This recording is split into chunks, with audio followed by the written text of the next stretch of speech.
China, Bharat, Pakistan, Afghanistan. अब ये एक चौक है जिसमें उस रीजन के चारों देश एक दूसरे पे निगाहें जमाए हुए हैं।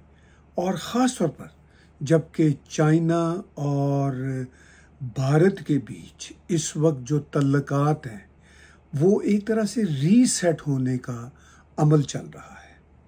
चाइना के फॉरेन मिनिस्टर ने अभी रिसेंटली भारत का दौरा किया और उन्होंने फिर अफ़गानिस्तान का भी दौरा किया, जहां पाकिस्तान और अफ़गानिस्तान के लोगों को एक ही मेज़ पे बिठाया और उसके बाद वो पाकिस्तान आए और पाकिस्तान के साथ भी वही प्यार की बातें जो काबुल में उन्होंने प्यार की बातें की और भारत में भी इस बार वो प्यार की बातें करके गए हैं। तो यहाँ पे एक बड़ा सवाल ये पैदा होता है कि अमेरिका के ऊपर जिस तरह भारत का ट्रस्ट उठा, क्या चाइना के ऊपर ट्रस्ट बन पाएगा? चाइना और भारत के बीच बहुत सारे कॉम्प्लेक्स इश्यूज हैं और उन कॉम्प्लेक्स इश्यूज में जो सबसे बड़ा मसला वो बॉर्डर्स के जो वहाँ पे लाइंस हैं, जिनको लाइन ऑफ एक्चुअल कंट्रोल कहा जाता है, जो बिल्कुल क्लियर नहीं है भारत और चाइना के बीच बॉर्डर की बाउंड्रीज के हवाले से। ये एक डिस्प्यूट है।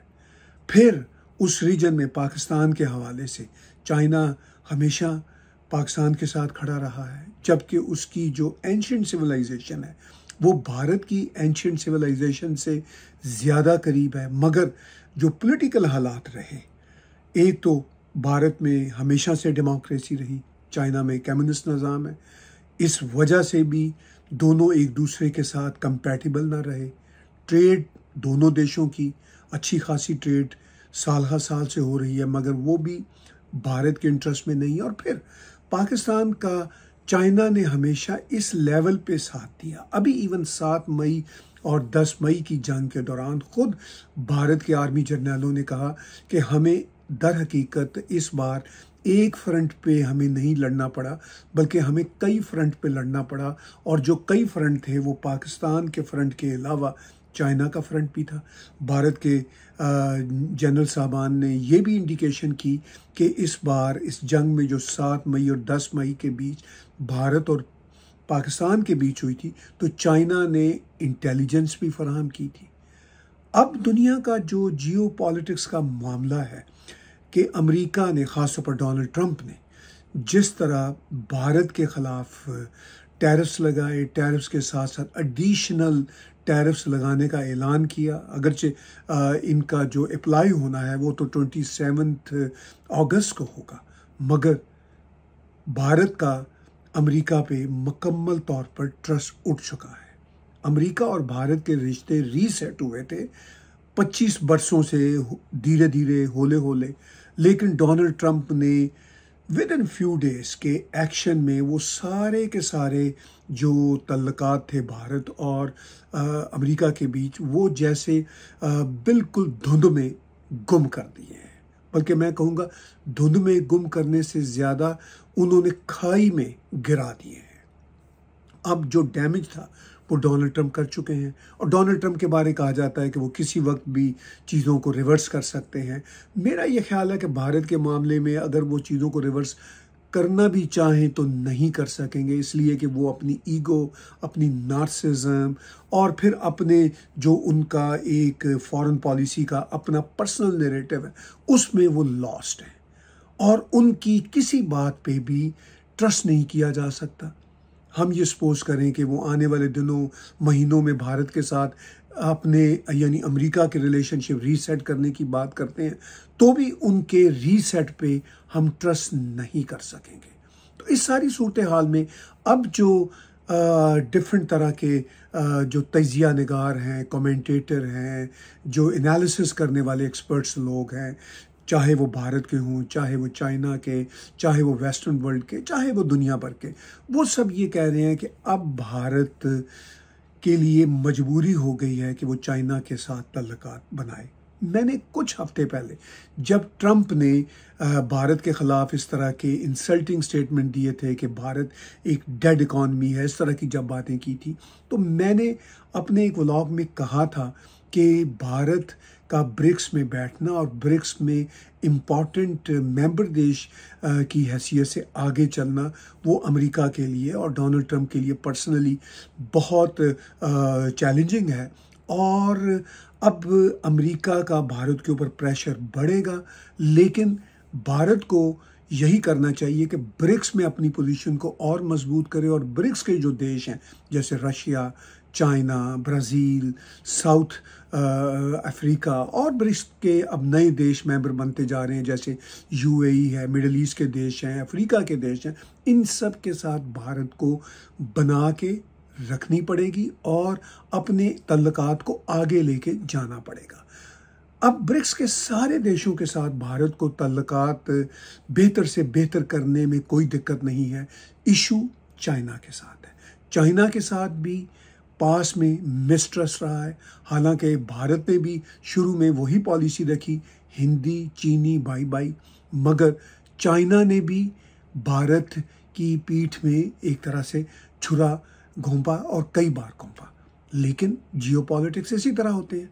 तो अब इस सारी सूरत हाल में क्वेश्चन ये है कि क्या भारत चाइना पे ट्रस्ट कर सकता है, क्योंकि चाइना जिस तरह अब भारत के साथ प्यार की पींगे चढ़ाने में अपना किरदार अदा करना चाह रहा है। भारत के विज़िट के दौरान जिस तरह चाइनीज़ फॉरेन मिनिस्टर ने बॉर्डर डिस्प्यूट्स के हवाले से अच्छे जेस्चर भी दिए, कुछ सलूशन भी टेबल किए और भारत भी उन जेस्चर्स को अच्छे तरीके से ले रहा है। और फिर भारत के ऑफिशियल्स भी रिसेंट दिनों में चाइना के दौरे कर चुके हैं और very importantly prime minister Narendra Modi का 31 अगस्त को चाइना का विजिट आ रहा है। अगरचे वो SCO के समिट में जा रहे हैं, तो SCO के समिट में शिरकत के दौरान उनकी साइड लाइन भरपूर तरीके से मुलाकात प्रेसिडेंट जी के साथ भी होगी।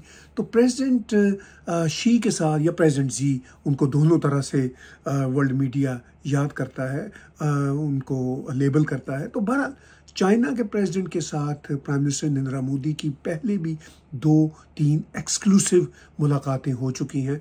अब के बार उनकी मुलाकात बड़े डिफरेंट एजेंडा के साथ होगी। और वो डिफरेंट एजेंडा क्या है?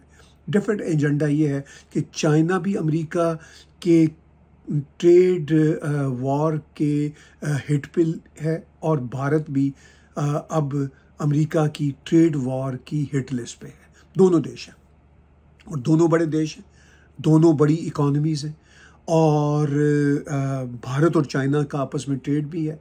लेकिन जैसा कि मैंने इस व्लॉग के शुरू में कहा, इश्यूज़ बड़े कॉम्प्लेक्स हैं। वो कॉम्प्लेक्स इश्यूज़ इस बिना पे हैं कि चाइना और भारत की राइवलरी रही है। पाकिस्तान के मामले में चाइना ने हमेशा पाकिस्तान का साथ दिया, अभी लास्ट मई की जंग में खुल के पाकिस्तान का साथ दिया। अब चाइना के फॉरेन मिनिस्टर ने भारत का दौरा किया है, बड़ा भरपूर उनका दौरा रहा और फिर उसके बाद वो काबुल गए। काबुल क्यों गए? काबुल वो अफ़गानिस्तान और पाकिस्तान के बीच जो टेंशन है उसको रिजॉल्व करने के लिए पाकिस्तान और अफ़गानिस्तान दोनों की मदद की खातिर गए। जैसे एक बड़ा भाई होता है, उन्होंने यानी चाइनीज़ फॉरेन मिनिस्टर ने उसी अंदाज में वहाँ पे पाकिस्तान के ऑफिशियल्स और अफ़गानिस्तान के ऑफिशियल्स के साथ डील किया। और हमने जो ऑप्टिक्स देखे, जो हमने फुटेज देखी, वो वाकई यही दिखता था कि चाइना जैसे पाकिस्तान और अफ़गानिस्तान का बड़ा भाई है और दोनों देश चाइना को अपना बड़ा भाई भी समझते हैं। यहाँ पे जियोपॉलिटिक्स के इश्यूज में भारत और चाइना के रिश्तों की अगर बात हो, जो कि अब रीसेट हो रहे हैं, तो भारत ऑफ कोर्स एक बड़ा देश है, अफ़गानिस्तान पाकिस्तान से कहीं बड़ा देश है हर एतबार से। तो चाइना भारत के साथ इस तरह बिहेव नहीं कर सकता जैसे वो भारत का बड़ा भाई है। ये भी एक मसला है, ये एक ईगो का मसला भी है, जियोपॉलिटिक्स की रिक्वायरमेंट का मसला भी है। अगरचे चाइना के फॉरेन मिनिस्टर ने भारत के विजिट के दौरान अभी तक यही जेस्चर दिया है कि वो इक्वल पार्टनर हैं भारत के, क्योंकि दोनों देश ऑलमोस्ट इक्वल पॉपुलेशंस को कंप्राइज करते हैं और दोनों वाइब्रेंट इकोनॉमीज़ हैं। तो अब जब चाइना की ये ख्वाहिश होगी कि पाकिस्तान के साथ भारत के अच्छे तल्लुकात हो, आज के अफ़गानिस्तान के भारत के साथ अच्छे तल्लुकात हैं, उसमें तो चाइना को या भारत को कोई दिक्कत नहीं होगी, मगर चाइना को ये दिक्कत होगी कि वो पाकिस्तान के भारत के साथ कैसे अच्छे तल्लुकात कायम करवा सकता है। तो बहुत मिसट्रस्ट है दोनों देशों के बीच। सबसे बड़ा मसला भारत के नज़दीक पाकिस्तान से होने वाली टेररिज्म का है, और ये टेररिज्म ऐसा नहीं कि कहीं पास में होती रही। अभी जो पहलगाम का वाक़या हुआ है उसके कॉन्टेक्स्ट में भी जो डांडे मिलते हैं वो पाकिस्तान के साथ मिल रहे हैं, और भारत का साफ कहना है कि ये टेररिज्म पाकिस्तान की डीप स्टेट ने करवाई। और अब वो कहते हैं कि जो टेररिज्म अब होगी हम उसको अलग से नहीं देखेंगे, हम उस टेररिज्म के पीछे जो रियासत खड़ी है यानी पाकिस्तान जो उसके पीछे खड़ा है, हम उसको ही उसका दोषी करार देंगे। इसीलिए भारत ने ऑपरेशन सिंदूर को पॉज नहीं किया होगा। तो चाइना के लिए दिक्कत ये होगी कि पाकिस्तान के भारत के साथ तल्लुकात वो ठीक नहीं करवा सकता जब तक पाकिस्तान की आर्मी अपने बुनियादी रवैयों को दुरुस्त ना करे, जब तक भारत के बारे में, हिंदुओं के बारे में ख़ास तौर पर पाकिस्तान की तरफ से, पाकिस्तान आर्मी की तरफ से, पाकिस्तान के इकोसिस्टम की तरफ से नफ़रत ख़त्म नहीं होती और टेररिज्म ख़त्म नहीं होती। तो इस सारी सूरत हाल में ये एक बहुत बड़ा चैलेंज है चाइना के लिए भी, पाकिस्तान के लिए भी और भारत के लिए भी। बाय द वे, अफ़गानिस्तान को भी पाकिस्तान से यही मसला है कि पाकिस्तान अफ़गानिस्तान के अंदर बिला वजह वहाँ पे इंटरफेयर करता है और हर मामले में इंटरफेयर करता है। और अफ़गानिस्तान का ये कहना है कि पाकिस्तान हमारे अंदर हर तरह की टेररिज्म करवा रहा है, और पाकिस्तान का अफ़गानिस्तान को ये कहना है कि अफ़गानिस्तान हमारे यहाँ हर तरह की टेररिज्म करवा रहा है। और भारत पे भी पाकिस्तान यही इल्ज़ाम लगाता है, और भारत पाकिस्तान पे ना सिर्फ इल्ज़ाम लगाता है बल्कि वो एक पूरा ट्रैक रिकॉर्ड है पाकिस्तान का भारत के अंदर टेररिज्म करवाने का, वो सबूत के तौर पर भारत पेश करता है। और भारत ये जो पहलगाम का वाक़या हुआ ये भी उसी सबूत की कंटिन्यूशन में पेश करता है। तो ये वो मामलात हैं जिनमें अब डोनाल्ड ट्रंप ने जिस तरह भारत के ख़िलाफ़ अपने टैरिफ्स लगाए, इंसल्टिंग एटीट्यूड पेश किया, अपना जो एक ट्रस्ट ना करने वाला रवैया है अपना पर्सनल भी डोनाल्ड ट्रंप ने और अमेरिका की तरफ से पेश किया, तो उसके बाद अब ऑफ कोर्स भारत और चाइना दोनों का एक दूसरे के करीब आना लॉजिकल भी है। अब यहाँ पे सवाल ये पैदा होता है कि अगर डोनाल्ड ट्रंप ऐसा ना करते तो क्या चाइना और भारत एक दूसरे के खिलाफ चलते रहते? ऐसा भी मुमकिन नहीं था, क्योंकि चाइना और भारत के बीच कई मामलात में राइवलरी है। उस राइवलरी के बावजूद दोनों हमसाया देश हैं, दोनों बड़ी पॉपुलेशन के देश हैं, दोनों ब्रिक्स का हिस्सा हैं और दोनों को अपने मसाइल रिजॉल्व तो करने हैं। अब जो चाइना के फॉरेन मिनिस्टर ने भारत के विजिट के दौरान इंडिकेशंस दी कि हम अपने जो बाउंड्रीज़ के मसाइल हैं उनको रिजॉल्व करते हैं, ये एक अच्छा जेस्चर है। अब प्रैक्टिकली ये कितना आगे चलता है ये एक अलग बात है, मगर भारत की जनता के लिए भी, भारत के मीडिया के लिए भी, भारत के पॉलिसी मेकर्स के लिए भी और भारत की सरकार के हर लेवल पे ये एक सवाल अभी भी उनको एक तरह से कुरेद रहा है कि क्या वो चाइना पे मुकम्मल तौर पर ट्रस्ट कर सकते हैं। अब ये तो आने वाला वक्त बताएगा। चाइना के जो एक्शन भारत के लिए होंगे और भारत का जो एक्शन का जो एक कंटिन्यूशन वाला अमल होगा आने वाले महीनों सालों में, वो बताएगा कि कैसे दोनों एक दूसरे के दिल जीतते हैं, क्योंकि एक दूसरे के साथ ट्रेड तो चल रही है। मगर इस वक्त चाइना ने ना सिर्फ बाउंड्रीज़ के इश्यूज़ को रिजॉल्व करने की बात की है, भारत को मिनरल्स फराहम करने की बात भी की है, सप्लाई चेन की बात भी की है। चाइना की तरफ से भारत के लिए अच्छे जेस्चर सामने आ रहे हैं और भारत की तरफ से भी चाइना के लिए अच्छे जेस्चर्स सामने आ रहे हैं। लेकिन क्या वेस्टर्न वर्ल्ड उस ईस्ट हेमिस्फीयर में ऐसा होने देगी?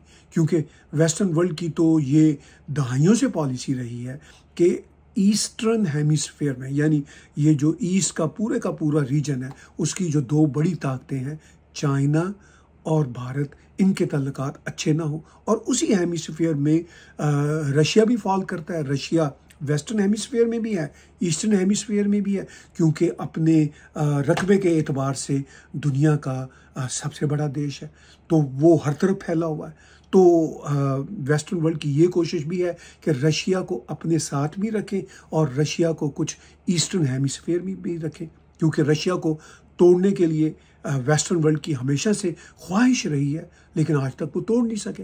तो इन सारे कॉम्प्लेक्स इश्यूज में अब चाइना और भारत के रिलेशनशिप का रीसेट होना कोई इतना डिफिकल्ट नहीं है। एक ही सिविलाइजेशन के या मिलती जुलती सिविलाइजेशन के, एक ही रीजन के दो बड़े देश हैं, कल्चरली भी बहुत चीज़ें सिमिलर हैं। जाहिर है तिब्बत का मामला भी है, वो भी रिजॉल्व हो जाता है, मगर सबसे बड़ा मसला पाकिस्तान का है। अब पाकिस्तान के हवाले से मैं अपने अगले व्लॉग में जिक्र करूँगा कि क्या भारत इस बदलते हुए जियोपॉलिटिक्स में पाकिस्तान पे ट्रस्ट कर सकता है, ख़ास तौर पर वो ट्रस्ट जो चाइना उनको देगा। क्या पाकिस्तान चाइना के जो लफ्ज़ हैं उन पे कायम रह सकता है, जो चाइना उससे एक तरह से प्रॉमिस लेगा, या चाइना क्या पाकिस्तान से कोई प्रॉमिस ले भी सकेगा या नहीं, ये भी एक बड़ा मसला है। तो या लेना चाहेगा या नहीं लेना चाहेगा, या चाइना को वेस्टर्न वर्ल्ड जो है यानी मैं ये कहना चाह रहा हूँ कि क्या चाइना पाकिस्तान को वेस्टर्न वर्ल्ड की तरह एक स्टिंगर के तौर पर यूज़ करेगा कि कभी भारत के ख़िलाफ़ उकसा दिया, कभी भारत को ये पैगाम दे दिया कि कोई प्रॉब्लम नहीं है, पाकिस्तान मेरी जेब में है, पाकिस्तान को आपके साथ बैठा देंगे। तो ये बड़े कॉम्प्लेक्स इश्यूज़ हैं, मगर इन तमाम कॉम्प्लेक्स इश्यूज़ के बावजूद ना अब चाइना के लिए बहुत चॉइस है कि भारत के ख़िलाफ़ जाए, और ना भारत के लिए कोई बहुत चॉइस है कि वो चाइना के ख़िलाफ़ जाए। इसीलिए दोनों देश आपस में तल्लुकात को रीसेट कर रहे हैं, और इन दोनों देशों के तल्लुकात के रीसेट होने में आफ्टर ऑल रशिया का भी किरदार होगा। इसीलिए रशिया के भी विज़िट भारत के ऑफिशियल्स धड़ाधड़ कर रहे हैं, और बड़ी कॉम्प्लेक्स सिचुएशन है। इस कॉम्प्लेक्स सिचुएशन में मैं यहाँ पे बैठ के अपना तजिया करते हुए यही कहूँगा कि आफ्टर ऑल चाइना भारत एक ही रीजन के हैं और बड़े देश हैं, अपनी आबादी के एतबार से भी, अपने जियोपॉलिटिक्स के इन्फ्लुएंस के एतबार से भी। तो इन दोनों देशों को एक दूसरे के साथ चलना होगा। अमेरिका पे ट्रस्ट कम किया जा सकता है, चाइना पे फिर भी भारत ट्रस्ट कर सकता है। मैं समझता हूँ कि 100% ट्रस्ट चाइना पे भी नहीं किया जा सकता, और चाइना भी ये कह सकता है कि हम भी भारत पे 100% ट्रस्ट नहीं कर सकते, क्योंकि जैसे ही अमेरिकी पॉलिसियाँ तब्दील हुई तो फिर भारत भी क्वाड में फर्दर एक्टिव होके हमारे ख़िलाफ़ काम करेगा। तो ये बड़े कॉम्प्लेक्स रिश्ते हैं, इसमें कोई ब्लैक एंड वाइट नहीं है, कोई वो कहानी का ऐसा एंड नहीं है कि फिर बादशाह सलामत ने हंसी खुशी ज़िंदगी गुजारी। ये मामलात रोज़ के स्टॉक एक्सचेंज के मामलात की तरह, रोज़ के भाव जो स्टॉक एक्सचेंज पे आते हैं, उसी तरह जियोपॉलिटिक्स के मामलात चलते रहते हैं। लेकिन ये मैं समझ सकता हूँ कि अल्टीमेटली भारत को अपने उस रीजन में तल्लुकात बिल्ड करना है, भले से भारत के बाद में अमेरिका के साथ तल्लुकात रीसेट हो जाएं, लेकिन ये भारत के लिए बहुत ज़रूरी है कि चाइना के साथ तल्लुकात इतने रीसेट हो जाएं कि चाइना के साथ भी अच्छे तरीके से चलते रहें और अमेरिका के साथ भी अच्छे तरीके से चलते रहें। आफ्टर ऑल पाकिस्तान एक दूसरे लेवल पे अमेरिका के साथ भी तल्लुकात चलाए चला जा रहा है और चाइना के साथ भी चलाए चला जा रहा है। तो भारत तो ये काम पाकिस्तान से कहीं बेहतर कर सकता है, क्योंकि भारत की जेब में कार्ड्स हैं, पाकिस्तान की जेब में तो कार्ड्स भी नहीं है। तो आज के व्लॉग में मेरा सब्जेक्ट ये था कि क्या भारत चाइना पे ट्रस्ट कर सकता है, और ऑफ कोर्स क्या चाइना भारत पे ट्रस्ट कर सकता है। दोनों एक दूसरे पे ट्रस्ट कर सकते हैं और दोनों वाइज नेशंस हैं। और मेरा अगला व्लॉग होगा कि क्या पाकिस्तान भारत पे ट्रस्ट कर सकता है, क्योंकि ये भी एक सवाल है पाकिस्तान के लिए। तो मेरा अगले व्लॉग में जवाब ये होगा कि भारत अगर पाकिस्तान पे ट्रस्ट कर सकेगा तो पाकिस्तान भारत पे डेफिनेटली ट्रस्ट कर सकेगा, मगर पाकिस्तान का ट्रस्ट वर्दी होना ज़रूरी है।